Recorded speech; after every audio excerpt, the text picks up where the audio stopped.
we do know it is interesting that he has suddenly resigned from his position as ambassador, which a position that he's only held for a couple of months, because I think he went there like in April, and so I think he got the name from September of last year, I think, but he handed over his credentials in April, and so I don't know. All of a sudden though, he shuts down. And when we did our research online, we saw pictures of him hobnobbing with Fred Mitchell all over the place at his housewarming. Fred Mitchell was there at his when he was on the submarine in Bimini. Fred Mitchell was there, and yeah, Fred Mitchell is just in his life everywhere.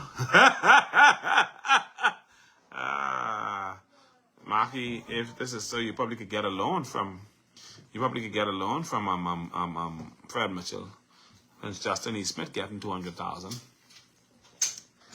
I don't know, but anyhow, let's wait and see how this plays out, and let's see if there's any truth to any of these allegations that are being alleged against Maki.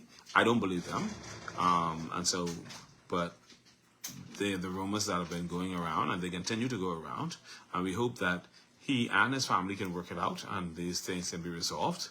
And if he is taking time off to resolve this private matter, I can understand that, because he can need plenty time to resolve any matter, specifically if it's relating to 10 to 14 or $15 million. Hopefully that is not the case. But people are talking. And then I'm curious to know what IBG is all about.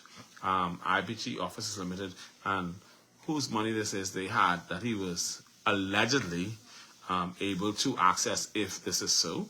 I'm curious about that.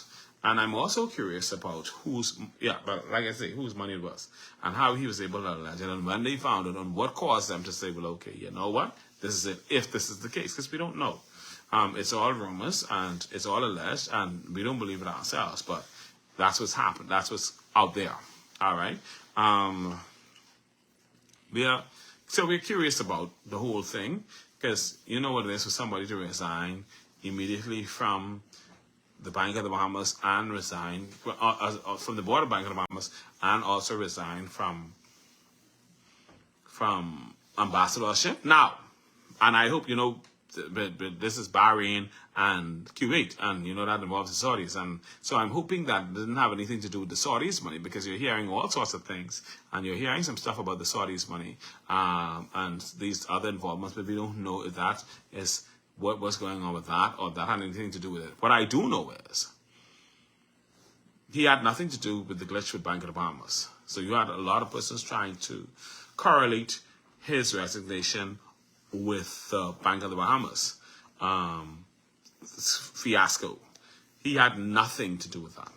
Absolutely nothing. Nothing to do with that. His resignation has nothing to do with that. We can say without a shadow of a doubt that Turan Maki had nothing to do with the situation that occurred at Bank of the Bahamas, or was alleged to have occurred at Bank of the Bahamas. He had nothing to do with that. He has no involvement in it at all.